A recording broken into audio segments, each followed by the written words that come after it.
She's going to expulse it out of her. She's going to try and deny it, but you're going to permeate into her dreams. If she has that respect for you, if she sees you as a man in power, it's going to be very hard for her to ignore you. What is it that men do in the early stages of interaction that kills the attraction for the woman?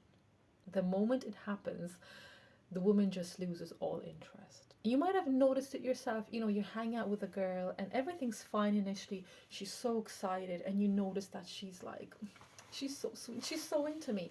And then suddenly you notice a shift in behavior. She responds slower, she makes more excuses, and you are like, what happened? It's scary, it's upsetting, and it's pissing you off. Now, one thing that women are highly attracted to is power. Whether they admit it or not, whether they like it or not, or whether they accept it in themselves or not, power is a huge aphrodisiac for women. It is such an integral part of attraction. It was actually outlined as one of the four cornerstones of desire by Dr. Jack Moran, who was a psychologist, a sexologist, a therapist. He outlined power as one of the four cornerstones of desire, and especially for women. I mean, for men as well, but there's different interpretations of power. But for women, it is an attraction to men in power. Now, she might deny it, she might be vehemently against it, especially the feminist mind. It will go against all logic, right? Who does he think he is? He's such an arrogant guy. He thinks he knows it all. You can piss a woman off, but if she respects you, even she doesn't want to, but she still feels that respect for you, she's gonna feel attracted to you. She's gonna feel, and she's gonna expulse it out of her. She's gonna try and deny it, but you're gonna permeate into her dreams. If she has that respect for you, if she sees you as a man in power, it's gonna be very hard for her to ignore you. How do men abdicate their power in any relationships? Whether it's a relationship with other men, whether it's a romantic relationship, whether it's a professional relationship. How does anyone abdicate their power? It doesn't even, it's not men, it's not women. It really, we're all human beings. Whatever applies to men applies to women as well. But for this video, it's detrimental for men when they abdicate their power, and they do it so by becoming too agreeable. And agreeable means I am going to mold my ideas or my opinions, or I'm going to mold myself to be the person who I think you will like. And women spot this very quickly. They spot this very quickly, and I think this is where the term shit test comes from. Women shit test guys. But really, what is a shit test? Everyone shit test everyone all the time.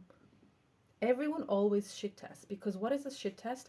A shit test is when a person is testing out your boundaries to understand where you are in the power hierarchy. Within power, there is an implied hierarchy, right? And this is a lot more evident in professional contexts where there is a clear delineation of roles, right? So we have the CEO, we have the VP, we have the senior roles, the junior roles. I haven't worked in a corporate in a long time, so I don't even know what roles there are anymore. But these roles of power become less apparent and less evident and when you step out of a professional capacity and step into more of a friendly environment. There's still a power hierarchy within a group of guys that play football. In my case, a group of people who play tennis. There is always this implied power hierarchy. So people know who is the guy that has the say, who's going to lead the group, right? When shit hits the fan, who do we look up to? So for women, it is really hard and almost impossible to feel attraction for a man who they do not perceive to be more powerful than them. It's a difficult one. It's a tough one to maintain. And I can even put my hand up and say, I have become more agreeable, or I become more agreeable in some contexts because I want to avoid, I just don't want to waste my energy really. But it's important. It is important for attraction. So do not avoid conflict. Becoming agreeable, when you become agreeable and you say yes when you should have said no, you're giving away literally the thing that her attraction hinges on.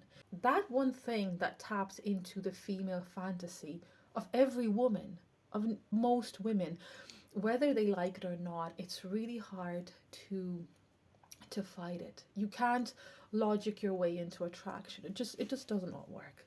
And it goes against women's logic to be for a man who is bossing her around. Goes against logic. Think about it, guys. Think about it the next time you say yes when you should really say no. And also, I'd like you to think about experiences you've had with women where you've noticed the attraction slipped, and try and see if it was because of you being too agreeable. Let me know in the comments. I'm actually really interested.